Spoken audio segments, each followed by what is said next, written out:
couple last words, I'm going to hand it over to Scott. For the Northeast Minneapolis Arts District, we are nothing as far as a nonprofit. We are a group of artists setting up, trying to help set up this district. We need volunteers and helpers to put on events like this, to have your name and help throughout this process. We're looking for donations in this process. Please sign up for email. We will put you on our newsletter if you'd like to get that. So whatever you can do, this is the power of the arts in this community. So please support us, and we look forward to this. So, Mr. Scott. Thank you.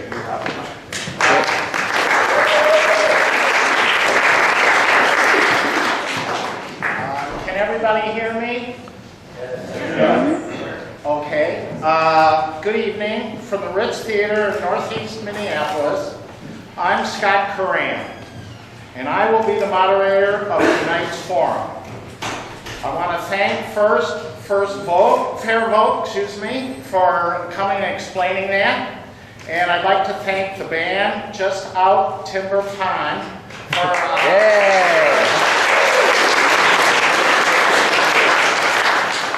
I'd like to welcome the candidates and visitors to the Northeast Minneapolis Arts District sponsored Minneapolis 3rd Ward Candidates Open Forum.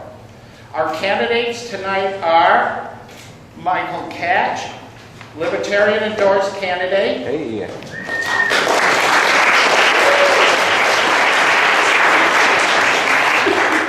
Diane Hofstad, DFL incumbent council person.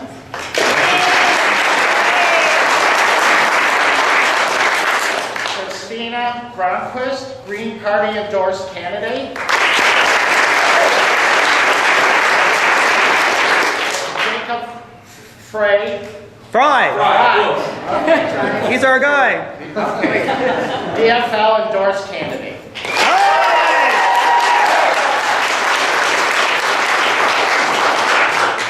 The League of Women Voters and the Journal are sponsors of this event. Tonight's discussion will cover issues specifically dealing with artists' concerns within the geographical area of the Northeast Minneapolis Arts District. It will be divided roughly into 8-minute segments. Each candidate will have 60 seconds to respond to a direct question, and then an additional 30 seconds for rebuttal or follow-up. There will be a yes or no answer lightning round at the halfway point, consisting of 5 questions. The rules are you must first answer yes or no, and can be followed by a 1-sentence detail. I will hold each candidate to these rules with no deviation allowed. The order has been determined by a schedule used by the League of Women Voters.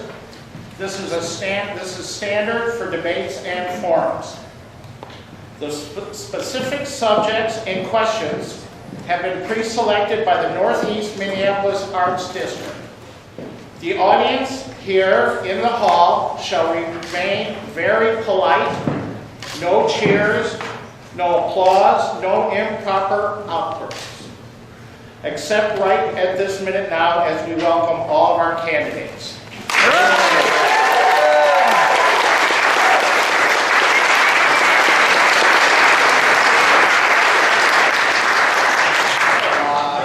Please turn off all electronic devices, phones, etc. Okay, let's begin. Okay. We're going to start with opening statements, and we will start with Michael Catch. Thank you. I think what it comes down to is the difference between myself and my colleagues up here is belief in government. I believe that government should be limited. I believe it's limited by the documents of our founding, our Constitution, our Bill of Rights, our Declaration of Independence, our state constitution, and the city charter. I believe that these documents have to be followed if you take the oath of office. And we all expect people to follow the oaths that they take. We expect our police department to follow its oath when it also takes an oath when our officers are sworn in. So what it comes down to is in the context of a limited government, our rights need to be protected. City government, unlike almost any aspect of government, has as much as any chance of limiting you of your freedom and your rights. Now, I'll tell you some examples, like for instance, eminent domain will strip you of your right to property. We can change the ordinance at any time and make your property non-conforming. We can require you to pull a permit. We can inspect your property. We can do a lot of things to you. City government is not benign. It can be very hostile to the individual. And we actually need protection from that power that the city can take on to itself. And we have been shown time and time again that, well, the city charter is meaningless. We were shown that when our right to referendum was taken away from us at the state legislature by our mayor and the city council because, well, as one county commissioner, former state rep, would say, that our city charter is so much foo-foo dust. Well, I would say that I stand to say that it is not foo-foo dust, that our individual rights and freedoms and liberties need to be protected, and the people who hold those offices need to be watching out for the individual and protecting those rights and freedoms. Thank you. Next, Diane Hofstad. Hi, I'm Diane Hofstad, the city council person for the last 8 years. And I want to thank everyone who put all the time and effort to arrange this forum. And this is a very special place for me. And it's special for me because this is the location that I went to with a very special date. It was our first date, and my date became my husband and my partner over these many years. We grew up in this neighborhood, and this is a neighborhood that I love and have cherished and have spent over 20 years working in. We have come through the most difficult times in the last 8 years, and I have been your partner with you over those 8 years, developing over 2,000 units of housing, cherishing and bringing forth our riverfront, adding 2 additional parks along our riverfront. The park along the river, we have 2 of them. The Shear Brothers Park, one of the first places that I went and talked to. And one of the most exciting projects that we will have that will be breaking ground this October is the Pillsbury A Mill. The Pillsbury A Mill is on the historic registry, and it will be adding 250 housing units for affordable housing for artists. It will include gallery space. It will include workspace. It will include all the spaces that we have been talking about for years. These are the things that I have done with you, and I would like to have an opportunity to continue working with you as your council person for the next term in the 3rd Ward in the city of Minneapolis. Next will be Jacob Fry. First off, thank you so much to the League of Women Voters. Thank you to the Ritz Theater, the Northeast Arts District, and all of the other candidates, Michael Ketch, Councilmember Hofstad, and Christina Gronquist. I think public discourse is essential. My name is Jacob Fry, and I'm running for City Council because our city and our ward deserves to thrive.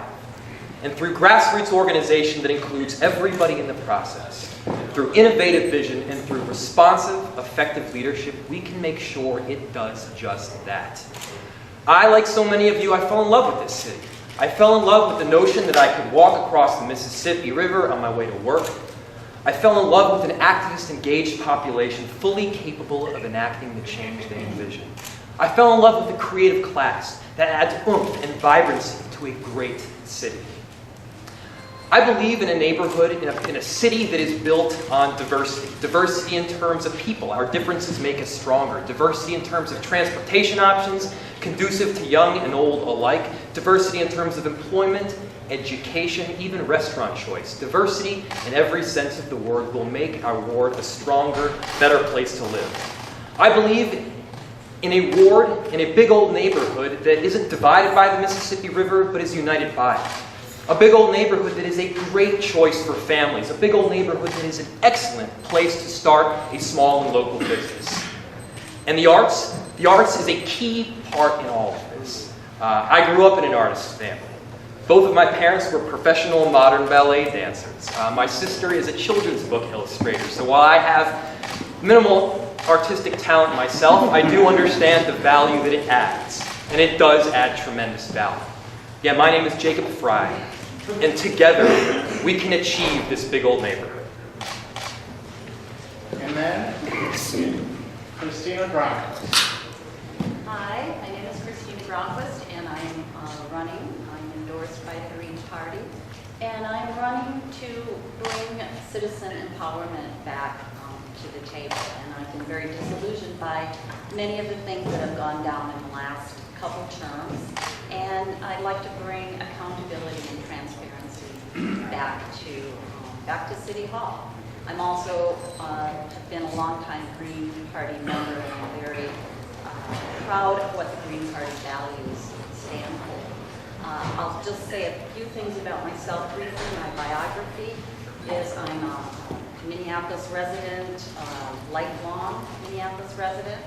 I work at Eastside Food Co-op. I've worked there for 10 years. I'm an assistant general manager, and with our 4,000 plus members, we've helped grow our business on Central Avenue into an acre business.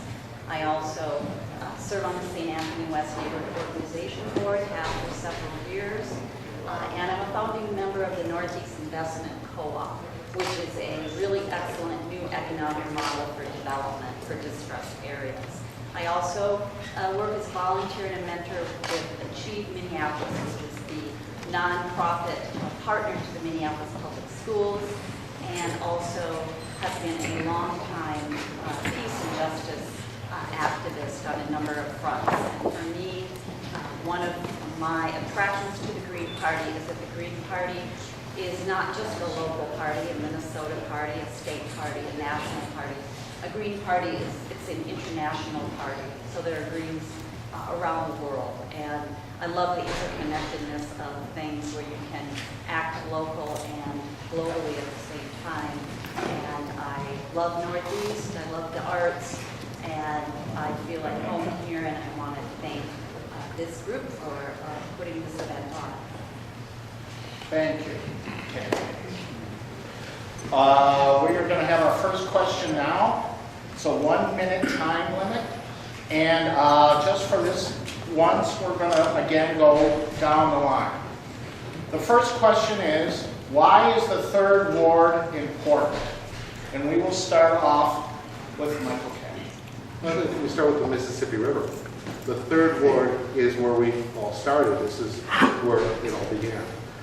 We thrive with our warehouse district, the downtown west area. North of is a coming development. St. Anthony is really, really coming. So with Marcy Homes. Dinkytown, well, the university just keeps growing. So if you look at the 3rd Ward, this is where economic growth is happening. This is where the vitality of our city is. It really isn't existing. If you look at the census, in the last census, that the city actually shrank in population outside of some very basic areas. And downtown was growing, St. Anthony was growing, but the rest of the city was shrinking. That's how we lost a state housing, is because population is leaving the rest of the city. We're the only place in the city that's really growing. Okay. Next will be Diane Hofstede. Well, I think the 3rd Ward is important because you're here. And you're here because it's a thriving neighborhood. It's grown, and it has become one of the 3rd fastest growing neighborhoods in the city of Minneapolis. Why? Because we've all worked together. We have made it important by adding new businesses, by making the artists one of the core ingredients to what we define our ward, by having places to come and eat and share and families to come and grow, by adding additional housing and bikeways. We have become the bike capital of the world in the 3rd Ward. Nice Ride bikes started in our ward. Next will be Jacob Fry. The 3rd Ward is absolutely where it's all going on. Just think of what we have. We are the economic engine of the entire state. We've got most of the downtown. The Wells Fargo building generates more tax revenue than other wards in its entirety. We've got professional sports teams. We're the art mecca of the entire state. We're the theatrical capital. We've got the university. We've got Dinkytown. We've got the oldest neighborhood in the entire, I think, state. We've got Northeast Arts District. We have so much. And I think it's the job of the council member to connect people to people. We can connect young professionals in North Loop to artists in Northeast. We can connect students at the university to empty nesters downtown, whether you've lived here for 50 years or 50 days. Whether you've grown up in Northeast Minneapolis, Northern Virginia, or East Africa, we can bring you to the table so that you're part of the process, because that's when great ideas take shape. And that is when our city is really going to rock. And next will be Christina Gronquist. What they said. For all of those reasons, the third board is great. Could you talk a little louder? Sure. Because some of us are a little hard of hearing. Including me. For all those reasons, the third board is a great place to live. It is exciting because we've got this wonderful arts community. We have students, and we have the river, and we have all of those things. I guess what I would say is we also have some disparities, and we have some gaps, and we have some economic gaps and problems that need to be addressed. So it's sort of like a smiling, face that's got teeth that are smiling, but there's some teeth missing. And so we need to fill in those gaps. And as much as I love the third ward, the city council position also has to look at the city as a whole and what's good for the city as a whole. I would close by saying that. And now we will have rebuttal statements, 30-second time limit. Michael Katz, you go first. I'm really sorry, Diane, to do this. I mean, I do this enough at City Hall. I don't know why I have to do this here as well. But we talk about 2,000 units being built in the third ward. Then we can start talking about traffic calming and the lack of green space. And though you have talked about parks, and we talked about the above the falls plan, I have yet to see a developer come in and, of the goodness of their heart, actually put in a plaza or a park or anything for the public good. I've yet to see a lot of our developers even keep up with their community benefits agreements. And I almost insist that we always have a community benefits agreement on every project that comes through. Diana Hofstad, you're next. Well, I think we have to just look at what Kelly Dorn has done with his developments and the fact that there is green space and art in every single one of his developments, a case in point. As part of the biking stadium, we'll have a new downtown park, something we've always wanted. And, as far as, the parking lots that we have in the downtown area, that is a different council person. It's not anything that I've been responsible for. I don't support parking. And I'd actually, do I go now? Yes, you do. I'd actually like to back Councilmember Hofstad up, and that a lot of the residential development that has taken place, I think, actually is a huge benefit to the city. We used to be a population of about 600,000. Now we're a population of 380,000. And there's no dispute. That 200,000+ decline in population has contributed to economic issues, safety concerns, because there are fewer eyes on the street, and I think has detracted from the overall vitality of our city. So certainly we do need to work on parks, but I think the residential development has been a success. And Christina Gronquist?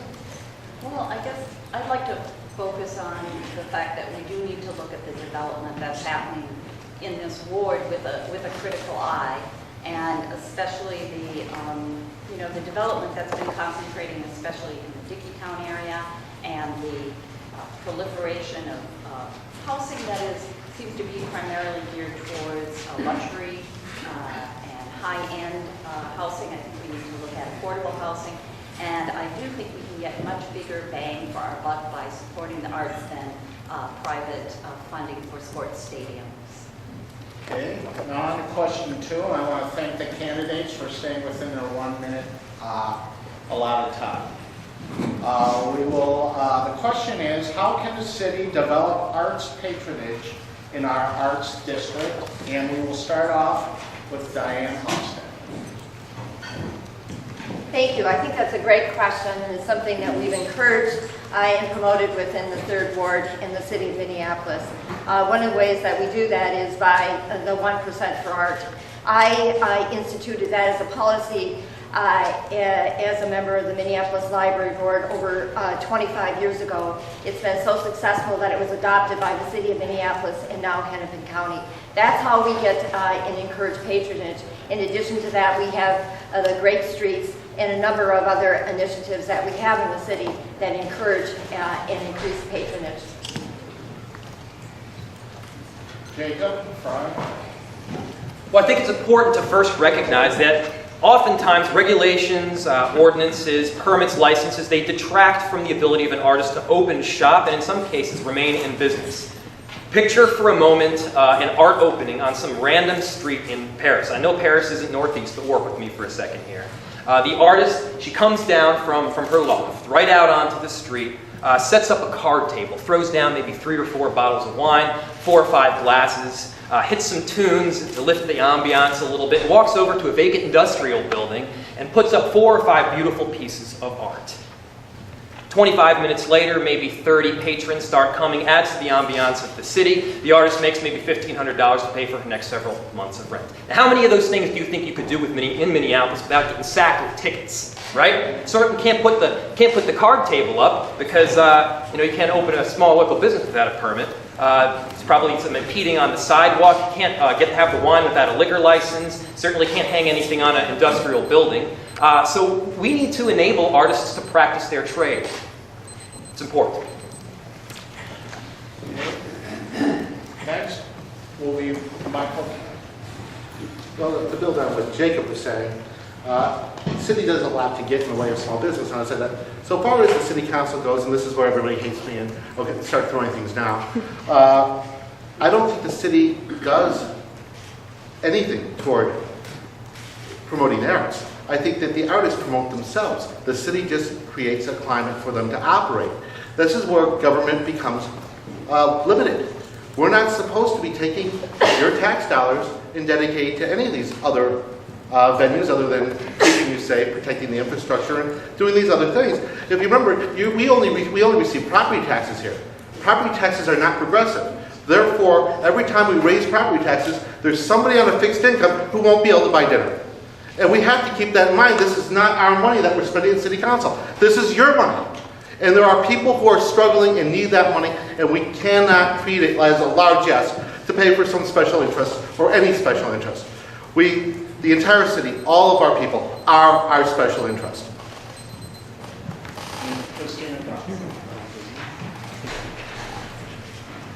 Well, I don't have a lot of criticism in terms of what the city has done to support the arts.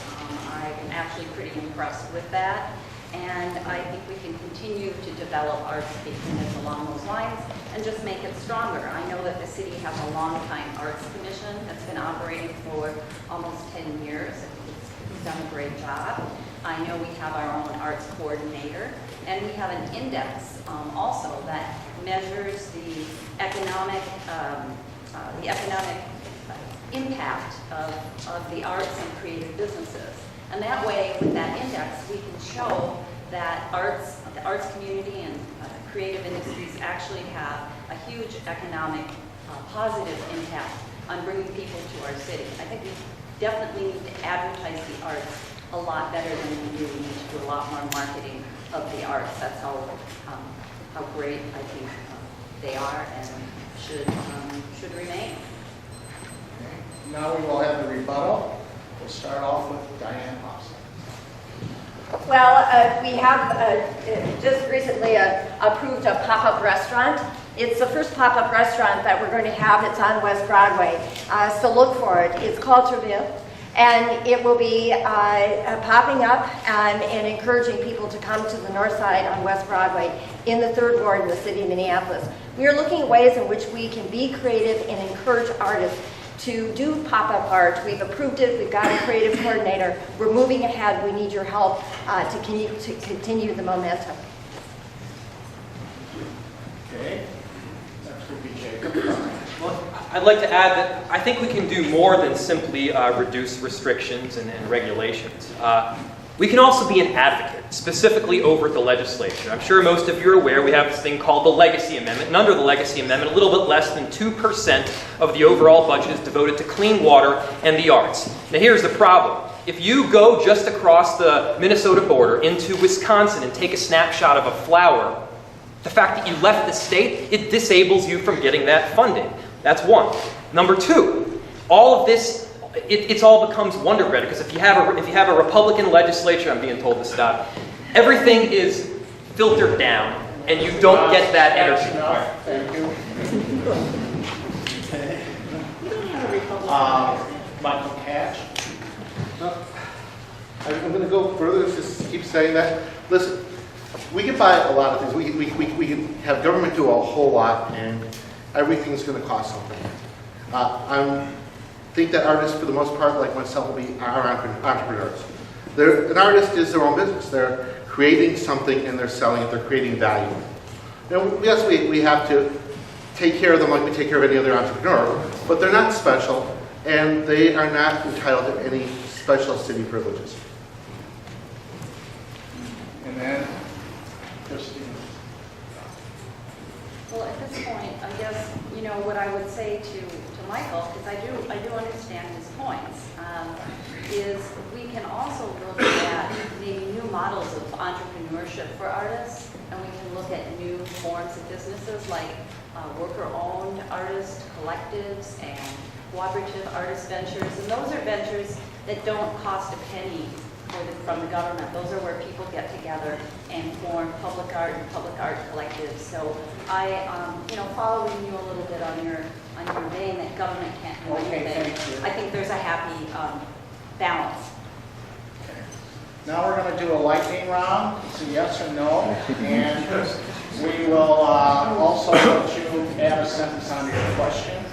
We're going to start off with Jacob Fry.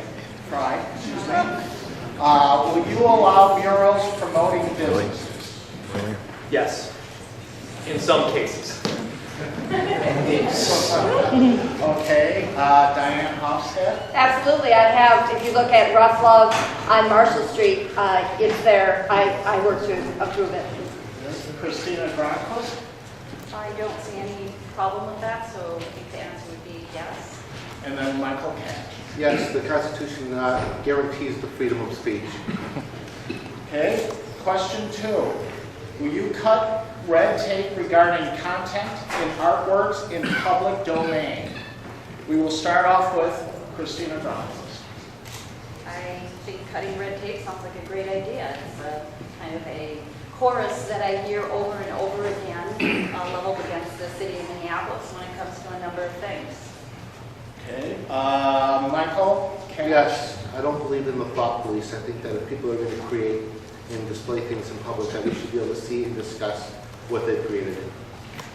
Diane Hofstad. Absolutely, we've done that. We reorganized our regulatory services so we can be more responsive. The pop-up restaurant will take less than 32 days to have it effect. And then Jacob Fry. Yes, absolutely. Okay. Next question. Do you know what the Medallion Project is? Would you use it as a funding model? We will start off with Jacob Fry. No, I don't know what it is, but I would like to hear about it. I can certainly Okay. give you my answer then. Diane Hofstad. The Medallion Project is a means in which we can garner dollars to affect change and promote the arts. And is it a yes or no? Oh, yes. Okay, thank you. And then Michael Cash. This is the first I'm hearing of this project, but my tertiary arts already know. I think that artists and every other merchant in the city pays already too much in fees, and that we want to encourage activity and development. So I would be more inclined to say that people should be promoting what they build, what they make, and on their own, and they don't need help from, the public sector. If we don't like it, we're not going to buy it. If we love it, we're going to create a market for it, and it's going to be in our homes. Okay. Next question. Will you allow galleries and studios?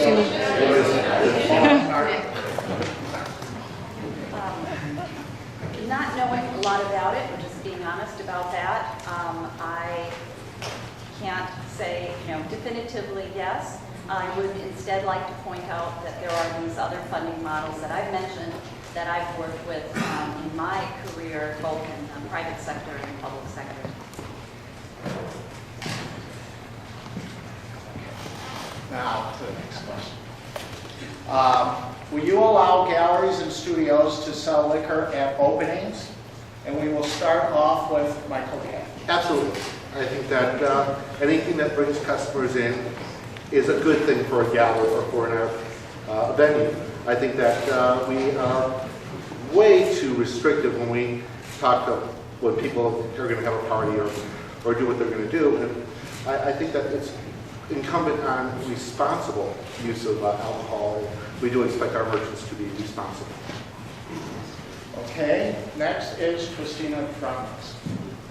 I would also say yes, I don't see a problem with that, providing that the zoning is adequate and the neighborhood associations, et cetera, it's in a proper plan in terms of the regulatory issues.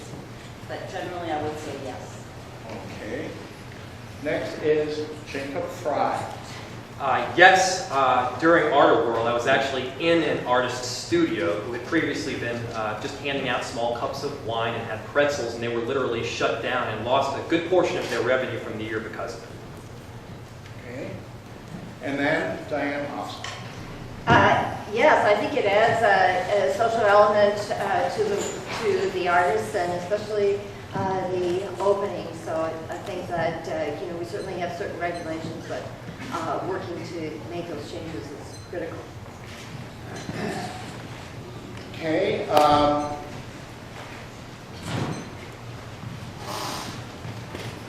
The question is, do you know about Wells Fargo, about their development on the yard? And we will start off with Christina Drunks. Wells Fargo development, where? Sure.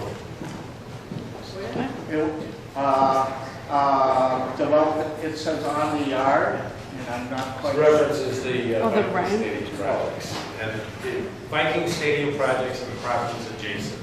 Okay, so that's not in the Oh, the board. yard, the big giant proposed park for in front of the stadium?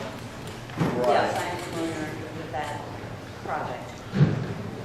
I guess my concern with that project, if that's the question, is how such a park would be maintained.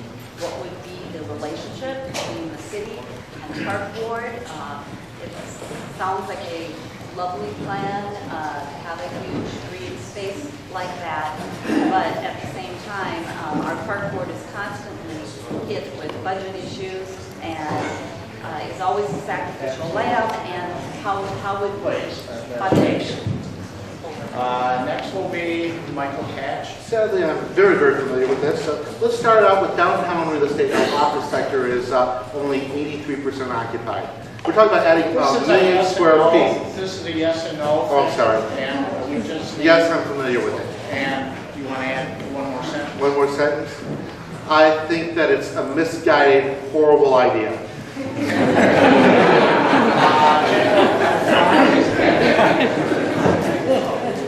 Yes, I'm well aware of it. It's very difficult to answer in one sentence, but the main piece here is that if we've got a large, expansive park, we need to make sure that there are enough eyes on it at all points in time. And that means we need a proper amount of residential surrounding. Okay, and then Diane. Yes, the $400 million project proposed by Wells Fargo and Ryan is adjacent to the new park plan for the area around the Viking Stadium. Will bring 5,000 new jobs to the city of Minneapolis. Okay. Thank you. Rebuttal? Rebuttal? How about 5,000 new No, jobs there's in no the last rebuttal. month and a half? No, there's no rebuttal. This is just a yes. We're going to go back to questions now. And the question is, what do you understand by the term culture economy? And we're going to start off with Diane Hofstad. The culture economy is, I think, the DNA of what we're talking about when we talk about the arts, in the amount of contribution that artists have made to not only the city of Minneapolis, but the infrastructure of who we call the United States. It's really critical to who we are, and we are exploding in the city of Minneapolis. In the city, we are looking for ways in which we can increase that. We're doing the cultural index. We've hired in the city coordinator's office some who will be monitoring and expanding those resources within the city of Minneapolis. Wasn't this lightning round? No, we did the lightning round. Back to questions. Next is Jacob Fry. The cultural economy is what revitalized North Loop and is now revitalizing Northeast. What happened is you had the creative class move into North Loop, a lot of abandoned wear districts, an area that was previously struggling, revitalized it. Open galleries, coffee shops, even antique stores. Next thing you know, the area was thriving.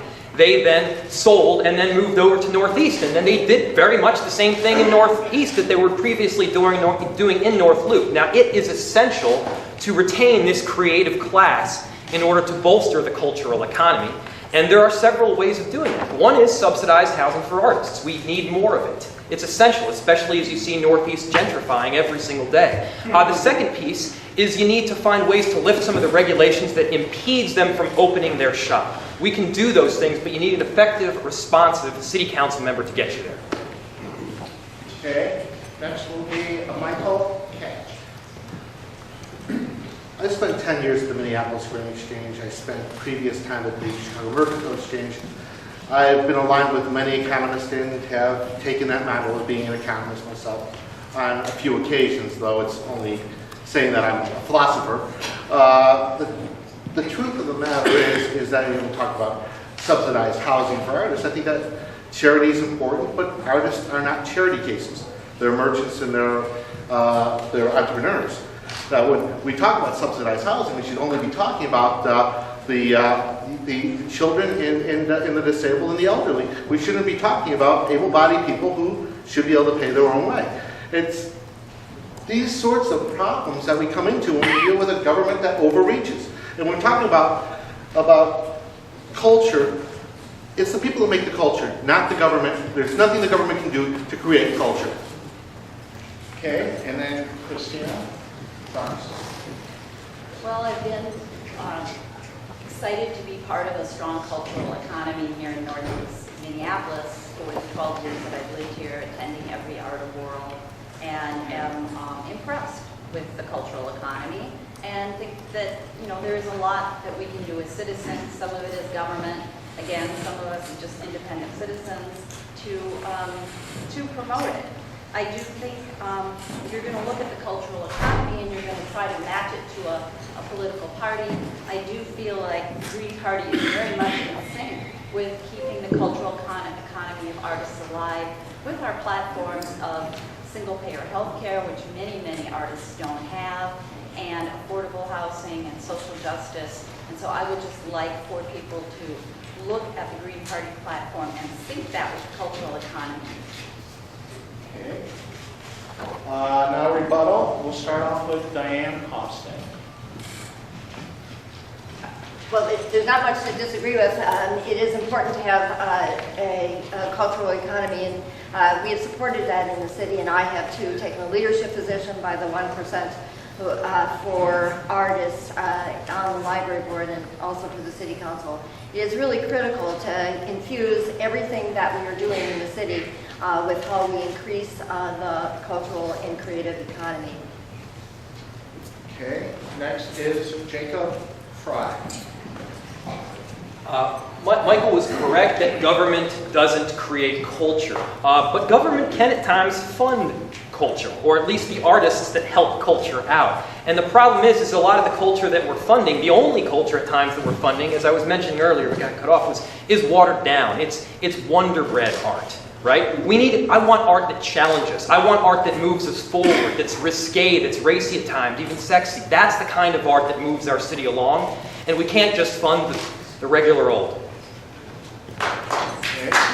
More applause, please. And Christina. A rebuttal. Well, I don't have a huge rebuttal to that. Hard to argue. I do want to point out one thing with the cultural economy I would like to see more of, and that is more cultural economy across ward borders and also bringing in youth. I've been kind of distressed that the Art of World is such a not distressed, I think it's fantastic that Art of World is a very vibrant, well-attended event, but I've been distressed that when I go to the flow over North Minneapolis, just across the river, we do not have anywhere near the attendance, and those are the bridges I'd like to cross. Okay, thank you. I get mine. Yeah. Well, to go back to, well, first with Diane, they say in government, you spend $1 million here, $1 million there, eventually we're talking about money, right? I mean, we're talking about our money. We're talking about money that doesn't belong to the city council, it belongs to us. It belongs to the homeowners and the residents of the city, not just the third ward. And it's incumbent on government to not use that money improperly. It's things for all of us, not just for artists. And that said, when you talk about who's going to fund the arts, well, gee, in the old days, the Pillsburys funded the arts, the PVs funded the arts, the wealthy fund the arts, the government doesn't. Thank you. Okay. The next question. Art World was overwhelmed this season by the party scene.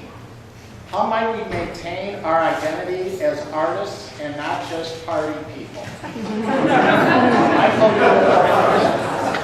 actually doing a pretty good job with that since we choked off and started killing off Hennepin and First Avenue. Merchants are seeing a decline in receipts because, well, gosh, our ambassadors to the city, our law enforcement have been less than courteous to a lot of our guests who come here to spend money. And, well, gosh, why should they come here and spend if they're going to be pushed around? So far as being a party scene, we are slowly losing that. But then again, we've lost it before. Mississippi Live was the center of the piece of where people used to come to party. Then it went to Mall of America. Then it came back to the Warehouse District. It'll probably go out to the West End next. But we are watching it migrate all over the place. And to be purely honest, if we don't get out of the way of merchants doing what they do, we're going to see it leave, and that tax revenue will leave with it. Okay. Next will be Diane Hofstad.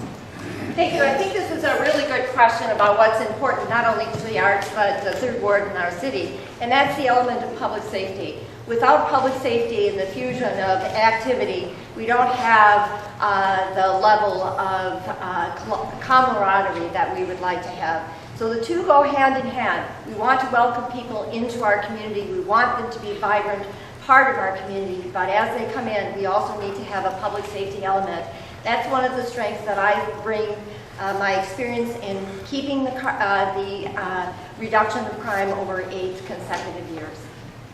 Okay, thank you. Next will be Christina Brownquist. Well, having attended every single Art World since I moved here, and I could probably put a frame shop in business for the next 10 years, all my framed art, I have been concerned to see this sort of, not the party scene. I don't have anything against a party scene. I actually don't think we have a huge public safety problem in Northeast Minneapolis. But my concern is that some of that partying is just taking away from the arts in terms of expenditures. It's great that restaurants are doing well. We love that, and the bars, but perhaps some type of a business-type partnership where a person goes to a gallery and gets a coupon off to spend at a restaurant, or some kind of a business arts coordination, so that there's a balance between what is spent between the arts and the partying. Okay. And Jacob Fry. Yeah, there's 3 primary pieces here. First and foremost, we need to attract people to Art World. It is people that bring money in their pockets to help the artists out, to let them pay rent for the next several months so that they can continue making art. That's the most important piece, and you know what? If it takes a cup of wine in order to do that, I'm totally fine with that. If it takes some tunes in the background, once again, I'm totally fine with that. Now, there are times in the city when contentious issues arise, whether it's between the business community and the arts, the residents, it doesn't matter. And when contentious issues arise, we need a council member that's not just going to facilitate engagement and hold a meeting. We need a council member that's going to facilitate a resolution and bring the sides together. The city of Minneapolis gave me the first annual Martin Luther King Jr. Award for doing exactly that, and I will continue doing it as your city council member. Now, 30 seconds for rebuttal, and we will start with Michael. We're talking about public safety. It comes down to not having people be victims. It's about teaching people how to protect themselves and defend themselves. We cannot use public safety, though, in our police department as well, private security as a thug squad.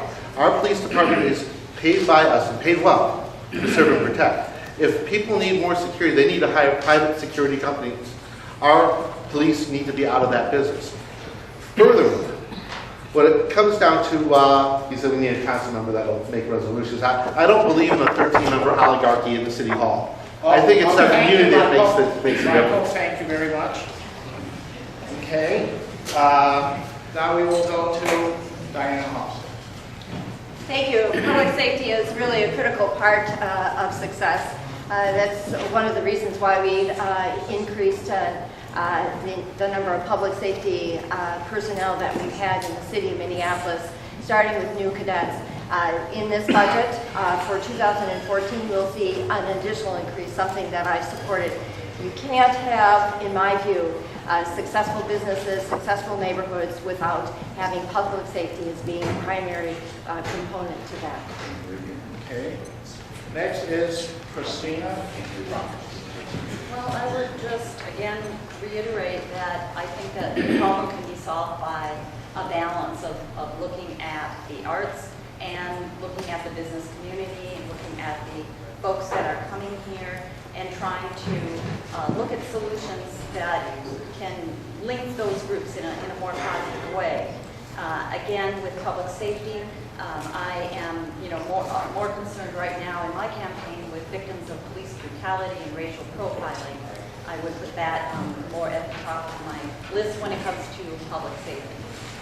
Okay. And finally, Jacob Fry. I don't really have a lot to rebut, but I will add that small and local businesses are absolutely crucial. And if Art World is detracting somehow from that, I can't imagine how, then yeah, we do need to deal with that. Small local businesses are the heart and soul of our community. I don't say I live at 316 East Hennepin. You don't say you live at 1300 University. I say I live across the street from Certix, down the block from Mays.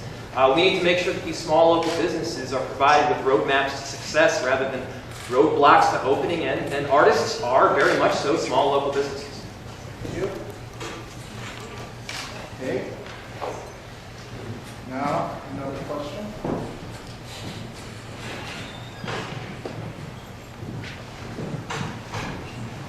How can the city promote the Northeast Arts District as a tourist destination? This time we will start off with Christina Brown. Well, one of my accomplishments at Eastside Food Co-op was doing a lot of marketing and public relations and promotions.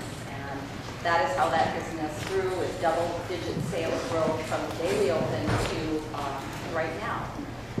And so I think I mentioned a little earlier that I think that we have a lot of marketing and public relations and promotions to do with the Third Ward, with Northeast, with our city in general.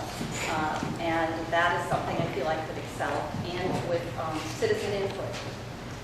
Okay, next is Michael Catch. Seriously? It's not the city's job to promote or advertise on behalf of a private business. Artists are a private business. They promote themselves. They put up their own buzz. They get information into local journals and newspapers. We can ask people to cover those things. We can ask the Star Tribune to cover those, but we can't require it. It's not the job of our local government to do these things. I realize that we have a tourist and visitors bureau, which is basically run by the hotel industry, and perhaps that they should hook up with that particular group. Next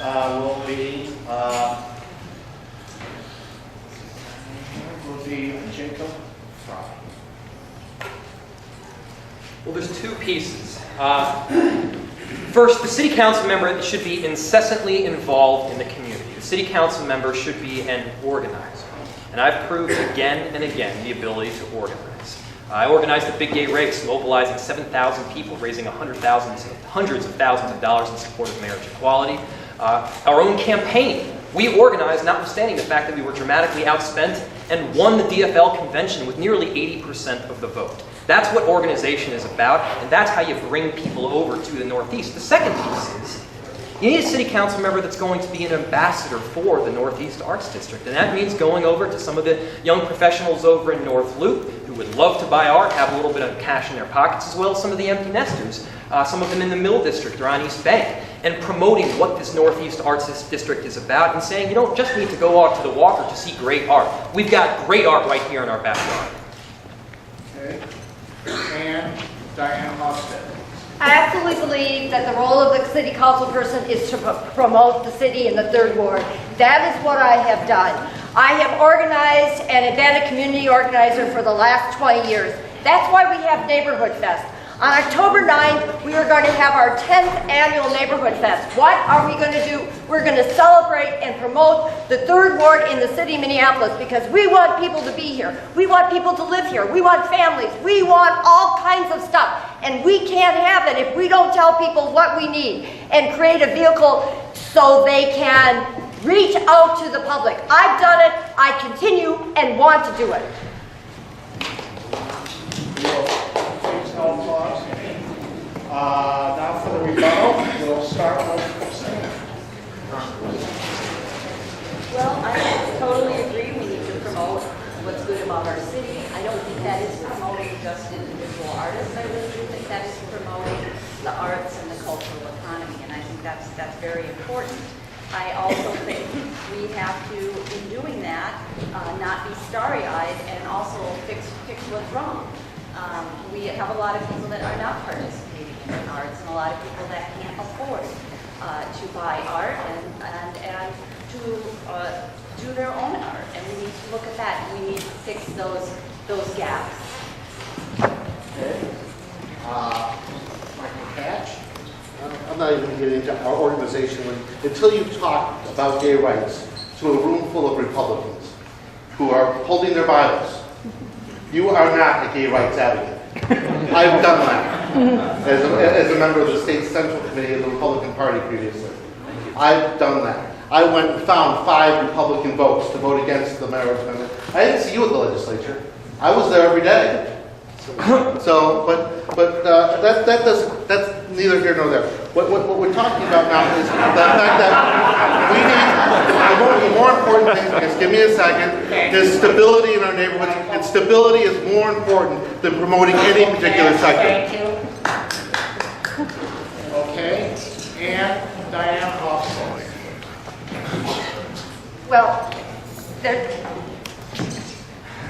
what do you say to that? I mean, our job as a council person is to promote the community and especially the 3rd Ward. I think that's part of what I've done as a library board member. That's what I've done as a council member. I am your voice. I'm the person who needs to convince the other number of votes to give the resources to our ward in our city. We've exploded in the 3rd Ward over the last 8 years. That didn't just happen. Next question is. I didn't get a chance. Oh, I'm sorry. It's okay. Well, that's the first time I've ever been attacked on what I've done for the GLBT community. I think I've done quite a bit in that realm, and I was at the legislature most of the days. But I also like to echo what Christina just said, which is, there are very much 2 cities right now in Minneapolis. There's a city that's quite successful that has granite countertops, organic fruit in the fridge, and is doing quite well. And there's a city that's not thriving and that's not able to purchase art to hang on their walls or to purchase that locally grown food. I'm being told to stop, but that is an important issue we need to address. Thank you. Okay. Next question. The artists could donate some paintings to this place. Next question. Along with the many bars and restaurants that we have here in Northeast Minneapolis, we have seen an explosion of the pedal pubs. They are very popular with the University of Minnesota students. How do you plan to regulate pedal pubs and to increase traffic safety? We will start off with Diane Hofstad. Well, thank you. I'm really proud to have been the author of the pedal pub legislation within the city of Minneapolis. Prior to that, there were no rules and regulations The pedal pubs went to the state legislature, and that's how they got permission to operate within the city of Minneapolis. And let's face it, who wouldn't want to operate in our city? Who wouldn't want to go through our city streets? The question is, how are they doing it? So I've authored legislation, worked with the pedal pub industry to develop an ordinance which regulates their behavior. So hopefully you've seen some changes. If you haven't, we're going to reevaluate it next year. That's part of the agreement. So if you see them misbehaving, you be sure to call us, 911-311, call my office. Let me know, because there are rules for their behavior. Next will be Jacob Fry. First off, I don't think it's predominantly the university students that use the pedal pub. I think it's mainly suburbanites that come in, use the pedal pub, and then get off the pedal pub drunk, get in their car, and drive somewhere else. It's dangerous. It's dangerous, but we definitely can work with some of these small local businesses to make sure that they can succeed while not harming the community. The issue is not having the ordinance. The issue is the enforcement of the ordinance. And I think we can do a much better job enforcing it going forward, and that means 1, decibel level, and 2, hours of operation. We can do both of those things if you've got an effective city council member who call you back, and I will. Next, Michael Cash. Obviously, none of the other people have actually been on a pedal pub. I don't know exactly how you get drunk when only half the people are actually pedaling. And oh my God, you want to go uphill on that thing.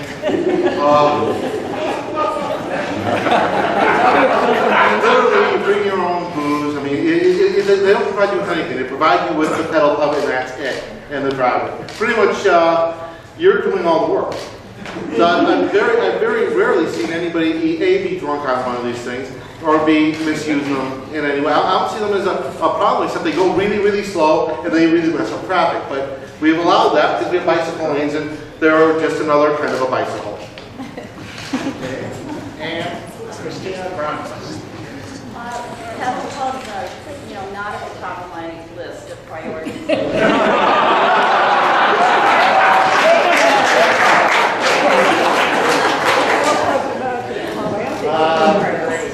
Would anybody like to, I'll just throw it out, would anybody like to make a rebuttal on that? I'll say that, whenever you do legislation with any ordinance in the city, you have to get 7 votes to pass it. So it's fine to talk about what we want to do, but you have to get 7 other colleagues who will do that with you. And so we'll be evaluating that next year.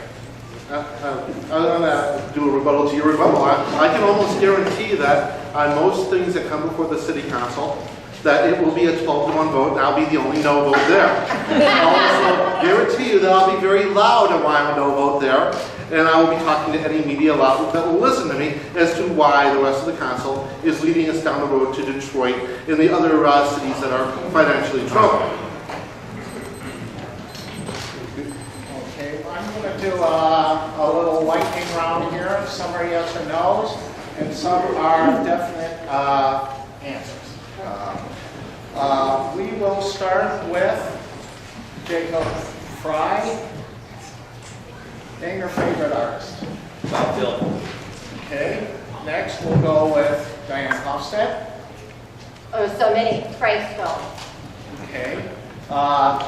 Christina Brownquist. Rita Kahlo. And to Michael. Billy Joel. Okay. Who will you vote for mayor? We're going to start off with Christina. Right now, I'm looking at James Everett. Okay. I didn't hear. James Everett, farmer, green farmer labor, GFL. Okay. Next will be Michael Cash. Cam Whitney. Okay. Next will be Diane Hofstad. Well, like many people, I haven't decided. There are 35 candidates. Okay. And Jacob Fry. Very similar to Councilmember Hofstad's answer. Okay. What was your last art purchase? We are going to start off with Jacob Fry. Well, I actually didn't purchase this piece. It was given to me by my sister, who specializes in feminist paintings. It's the female body predominantly in the woods. She could give you a much better description as to what it means creatively, but that's what it is. Okay, next is Diane Hofstad. Well, thank you. I really appreciate it. Mill City Commons, Mill City Farmers Market had a fundraiser on Sunday, and so I was really fortunate enough to purchase a really wonderful platter by a local artist that's in the Northrop King building, and so I really feel special because I was able to do that. Okay, next is Christina Brown. I was at the first Thursday, I believe it was just last Thursday, and I purchased 3 greeting cards, and I purchased yet another unframed photo, and it was a beautiful photo of the 3rd Avenue Bridge. And to Michael. In my household, we have a division of powers and responsibilities. Our lies strictly with the blonde lady in the back, my wife Peggy. We've been married now going on 28, almost 29 years. So really I leave that to her because, gosh, if I bring something in the house that isn't within the context of her approval, then I'm in trouble, so.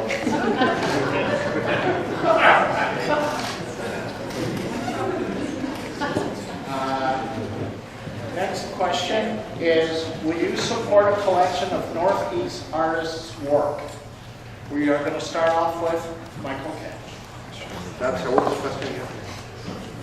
The question is, will you support a collection of Northeast artists' work? It depends on what the work is. I don't know what that is. Yeah. Where? What artist? The person who submitted the question here maybe can clarify. Okay. I mean, if I like it. That was my question. Okay, go ahead, please. Please. Dana, what's your question? So the question was, regardless of whether or not you like the work, will you support artists doing the work they want to do, or do you Oh, just of course, it's your personal freedom and liberty. You can't stop the creative process. And I would support anybody who's going to create almost anything. That's what art is. I mean, when I do the Heart of the Beast May Day Festival, and I've been doing it for a lot of years now, I create the puppet heads for the Sun Flotilla. And the act of creating something out of nothing, out of plain cardboard or paper mache or clay, I'll support the creation of almost anything outside of anything that may be related to, well, gosh, hate. Because, well, you can create it in your constitutional right to hate, but I don't have to support it. Okay. And let's see. Then would we? I actually didn't hear the clarification very well. Can you repeat that? The clarification was, do you support the work regardless of whether you believe in it or support it? I mean, basically, like, you have to like the work to support the art you do, or do you just support art being created?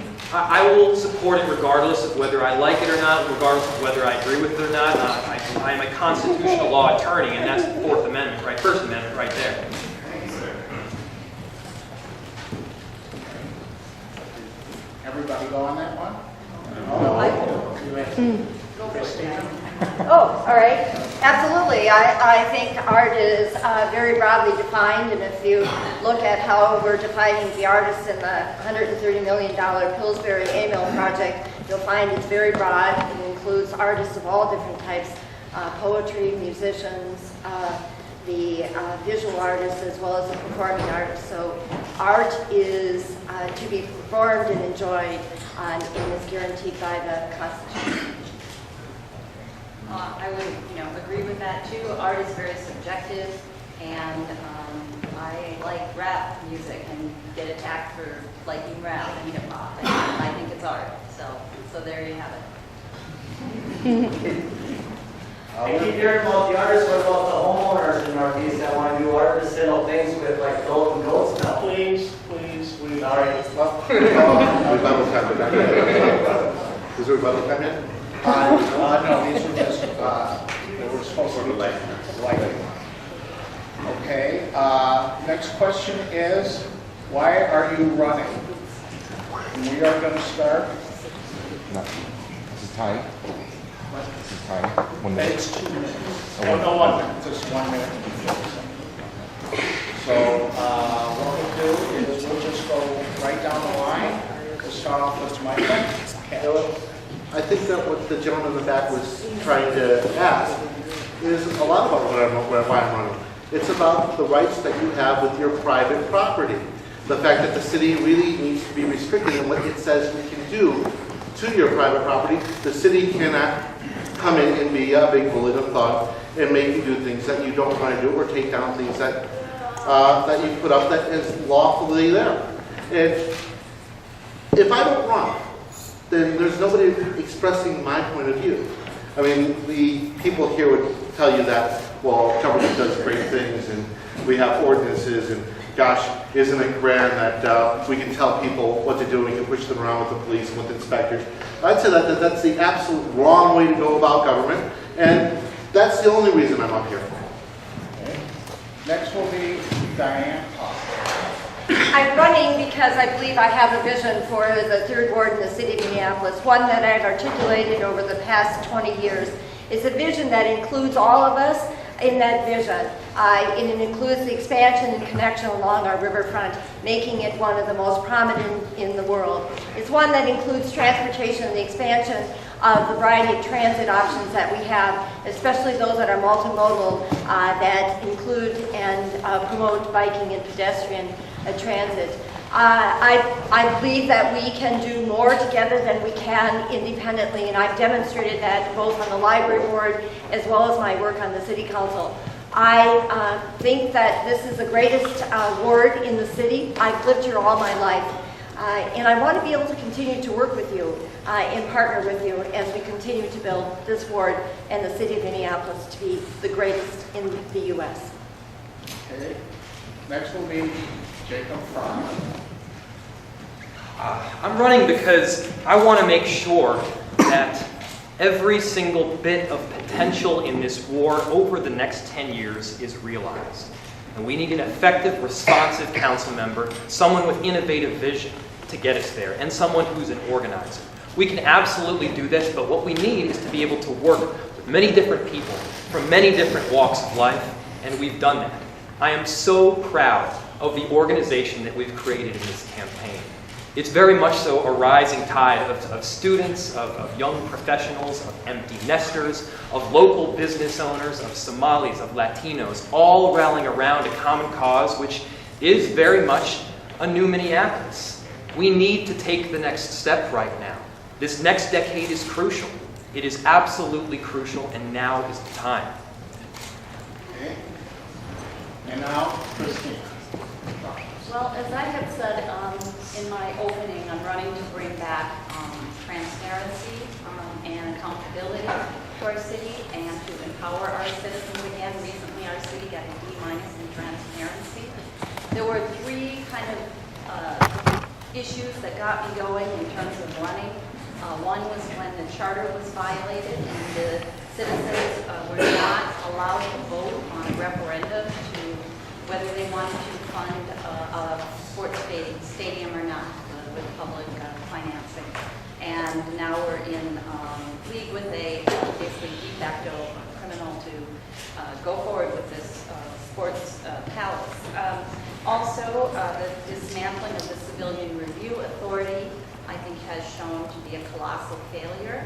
And again, police accountability and police misconduct and racial profiling is at the top of my list, racial justice. And also when the NRP was gutted and defunded, I'm running to bring back empowerment to neighborhood organizations. Okay, what we're going to do now is just end with closing statements. You have 2 minutes to say everything that you need to say to this group of Northeast artists and residents. And we are going to start off with Diane Hofstad. Thank you. I want to thank everyone for coming and spending the evening with us. and participating, and most importantly, for being part of the DNA of who we are as the city of Minneapolis. I ask for your support and your vote on November 5th so that I can continue to work with you. We have a broad and diverse community, as we always have in the city of Minneapolis and Northeast. We celebrate every single aspect, economic development. And over the last 8 years and over the last 20 years, I have worked with you to create a city that we can all be proud of, a ward that we can be proud of, one that includes transit options, one that includes the riverfront. For the first time in history, we're regaining the attention that we had that made our city great. And each and every one of you play a part in that. I would like to be your city council person to work with you to make sure that we continue to maintain that grassroots analysis and the participation that we've had of each and every one of you in the very diverse community that we have had that has made Northeast in the 3rd Ward one of the top wards in the city. I ask for your support, and I have a proven track record. I have a proven track record of not only leadership, but accomplishments. And you can look at the accomplishments that I've had over the last 20 years. I not only say what I'm going to do, but I deliver it. I've been responsive. I have been your council person and have engaged you in making the solutions and delivering the city that you see today. The reason that you're here is because I've worked hand in glove with you. I ask for your support on November 1st to be your first choice as a council person to be returned to the 3rd Ward so that I continue to be responsive, integrated, and participatory with you. Thank you. Next will be Christina Brownquist. Well, I think there's a lot of wonderful things about the city of Minneapolis, which is why I've made it my home and why I've lived here my whole life. However, as I mentioned, I have been extremely disappointed with the status quo and with the law that is basically managed by one party, essentially. I don't think you could call a one-party country or a one-party city or a one-party state democratic, and I think that's a problem. And I'm running to bring alternatives to people, and that is, for me, it's the Green Party. I'm running to bring transparency back and accountability back, and to speak for people who generally have given up on the system and don't vote. And that's a tough one for Green Party for our strategy, because we really want to reach those folks, and yet many of them have already been disempowered.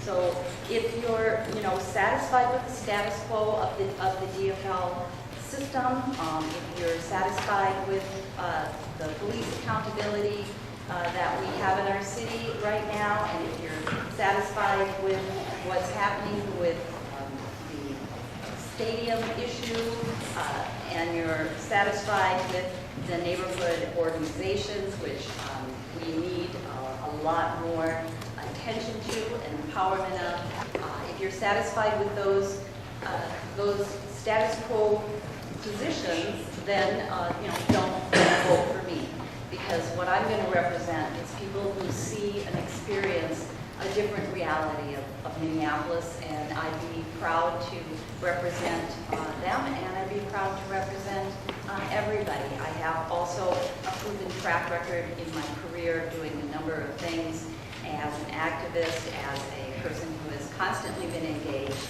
and I think I can be a fantastic city councilwoman. Okay, good. Next will be Jacob Fry. The next decade here is absolutely crucial. I don't know if you're aware, but there is a slew of inevitable economic development that is coming to our ward. We need to make sure that every single one of those projects, it fits with the overarching community, is environmentally sustainable, uses solar, collects rainwater, wind, fits with the overarching plan, has a proper setback, and has a proper connection to the river. These are all things that we can do if you've got a council member that is effective, that's able to work well with others. We've been endorsed by a plurality of the city council at this point. We've been endorsed by the DFL party. This is something that we're extremely proud of. We worked incredibly hard to get. And it's about building an organization. You can't possibly handle every single one of the constituent issues and concerns without the organization behind it. These city issues, not all of them are sexy. Some of them are making sure that the streets are plowed, that the trash is picked up, and you can't possibly handle it all by yourself. You need an organization. We've got that organization, and we've got it in spades. That's why I'm running, and that is the reason that I will be the best city council member for the job. Okay, and then finally, Michael. Well, I want to say that between Jacob and Diane, I don't really see too much of a difference between either one of you. You're both tied in with the cronyist fascist organization. I mean, honestly, if you look at your Diane or Jacob's campaign finance proposals, will we see the Ackerberg Group? Will we see all of those great developers and all those people who are going to want curry favor? I mean, we talk about Pillsbury A. Great project. We gave a developer $14 million so he could give us back $3 million for his down payment. God, how do I get that deal? I mean, I want to be a millionaire too. Diane, can you make me a millionaire? I know you can. You've done it with all your other friends.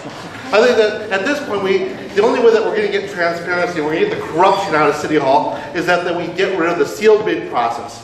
We have to be able to see every bid. If we're bidding on a contract, it should be on eBay. We should be able to see who's bidding on it. They should be competing for each other to get those contracts. We shouldn't be giving a developer $1 of public money. They're going to make money. That's why they do it. Oh yeah, if they lose money, well gosh, that's what capitalism is. If you fail, you lose money. I get to see that. We got this whole too big to fail thing at the federal government, and they brought it down to us here at the city. We have to put an end to this. Otherwise, well, gosh, we have turned almost the entire city into a transportation tip district, which is okay if we got the capture and we don't have any inflation, but with the Fed printing $83 billion a month, do you think we might get some inflation sometime soon? Do you think we'll be able to afford any city services? Oh yeah, do you think the police are going to continue to work for the same wage they're working for now when the price of bread is twice what it is today? We have to start thinking about how we're going to preserve the way we live in our city and stop thinking about, oh my God, I've been endorsed by these people. I'm working with that one. A lot of those people are wrong, and they really need to be told off that they're wrong, and they need to be told off publicly. Let me reintroduce all of our candidates. Michael Catch is the Libertarian endorsed candidate. Diane Hofstad is the DFL incumbent councilwoman. Jacob Fry is the DFL endorsed candidate. No applause, please. And Christina Brownquist is the Green Party endorsed candidate. Please give them a round of applause.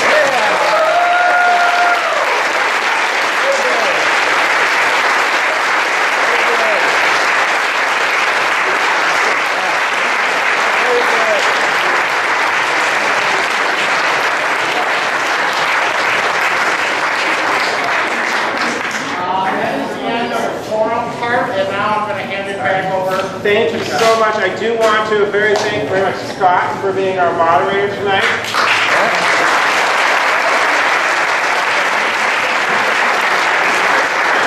And for being our timekeeper.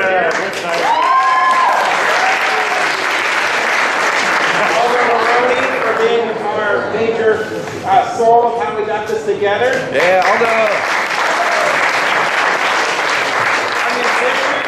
Played. It was great for them to do that. They were pro bono, so if you would like to donate to them, they would love a little help. Thank you very much for that. And everybody here, all of our candidates, thank you so much for coming and helping us with this. And we really are looking forward to a great year of working with the arts here, and I hope that you guys are involved working with Northeast Minneapolis. So thank you again. Thank you.